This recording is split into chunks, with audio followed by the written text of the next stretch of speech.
ദുആ ചെയ്തിട്ട് മുത്തുനബി തങ്ങൾ ആമീൻ പറയുന്നു.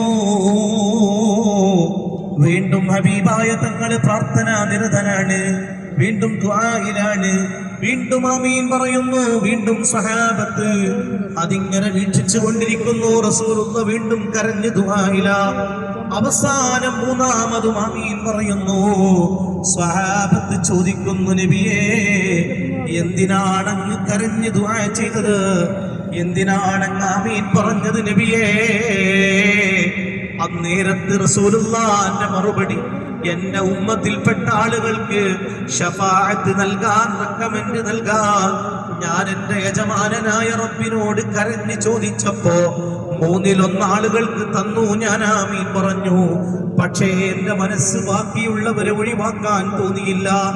വീണ്ടും ഞാൻ ദുആ ചെയ്യുന്നു. വീണ്ടും നൽകി പകുതി ആളുകൾക്ക്. വീണ്ടും ഞാൻ ദുആ ചെയ്തു. പൂർണ്ണമായി എല്ലാവർക്കും റെക്കമെൻഡിന് അവസരം തരുന്നത് വരെ ഞാൻ ദുആയിലായിരുന്നു. സ്വഹാബ, മുത്തുനബി സല്ലല്ലാഹു അലൈഹി വസല്ലം തങ്ങൾ അങ്ങനെ കരഞ്ഞുകൊണ്ട് വാങ്ങിവെച്ച റെക്കമെൻഡാണ്. ആ റെക്കമെൻഡ് തീർന്നില്ല സഹോദരന്മാരെ. ആ റെക്കമെൻഡിനെ പറ്റി നബി തങ്ങൾ പറഞ്ഞത് എന്തെന്നറിയുമോ? അന അവ്വലു ശാഫിഇൻ വ അവ്വലു മുശഫ്ഫഇൻ. ആദ്യമായി റെക്കമെൻഡിന് സമ്മതം കിട്ടുന്നത് എനിക്കാ. ആദ്യമായി റെക്കമെൻഡ് സ്വീകരിക്കുന്നതും എന്റേതാണ്. ഏതാണ് ആ ദിവസമെന്ന് നമുക്കറിയില്ലേ? യൗമ യദൂ ആദമു വൽ അംബിയാ നഫ്സി നഫ്സി നഫ്സി നഫ്സി നഫ്സിയാ. എല്ലാവരും ഒന്നടങ്കം പറയുന്നു.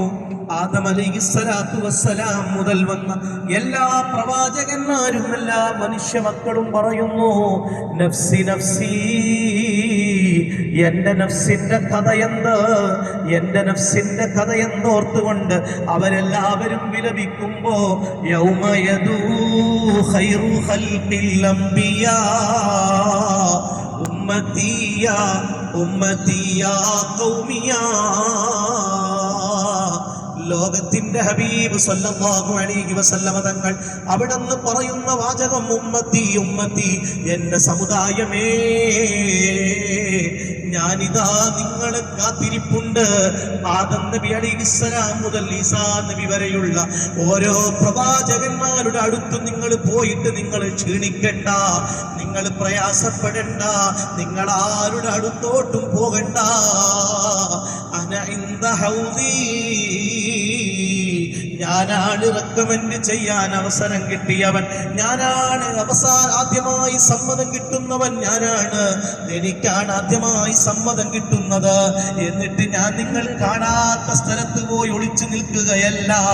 അന ഇൻദ ഹൗദി, എന്റെ ഹൗദിന്റെ അടുക്കലേക്കൊന്ന് വരൂ, ഞാനവിടെ നിങ്ങളെ കാത്തിരിപ്പുണ്ട് ഉമ്മത്തേ. ഇത്രയേറെ നമ്മോട് സ്നേഹമുള്ള ഒരാൾ ലോകത്ത് വന്നിട്ടുണ്ടോ? ഇത്രയേറെ നമുക്ക് വേണ്ടി കരഞ്ഞ ഒരാൾ ലോകത്ത് വന്നിട്ടുണ്ടോ?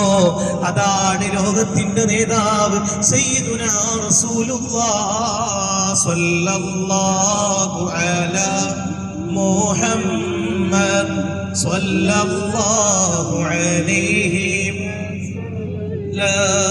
ആ ഹബീബായ തങ്ങൾ പറയുന്നു, ആ റെക്കമെൻഡ് നിനക്ക് വേണോ? ആ ശഫാഅത്ത് നിങ്ങൾക്ക് വേണോ? മദീനത്തോട്ടൊന്ന് വരൂ, അവിടെ വന്നെന്നെ ഒന്ന് സന്ദർശിക്കൂ, ഞാൻ ആ റെക്കമെൻഡ് തരാം. ആ റെക്കമെൻഡ് ആഗ്രഹിച്ചുകൊണ്ട് മദീനത്തേക്ക് പുറപ്പെട്ട പ്രിയപ്പെട്ട കൂട്ടുകാരോട് ഓർമ്മപ്പെടുത്താനുള്ളത്, ഹബീബിന്റെ റെക്കമെൻഡ് കിട്ടിയവരായി തിരിച്ചു പോകാൻ നമുക്ക് കഴിയണം. അങ്ങനെ തിരിച്ചു പോകാൻ കഴിയുമ്പോഴാണ് നമ്മുടെ ഖൽബ് നന്നാകുന്നത്, നമ്മുടെ ഈ പ്രവർത്തനം നന്നാകുന്നത്, നമ്മൾ വന്നത് മുതലാകുന്നത്.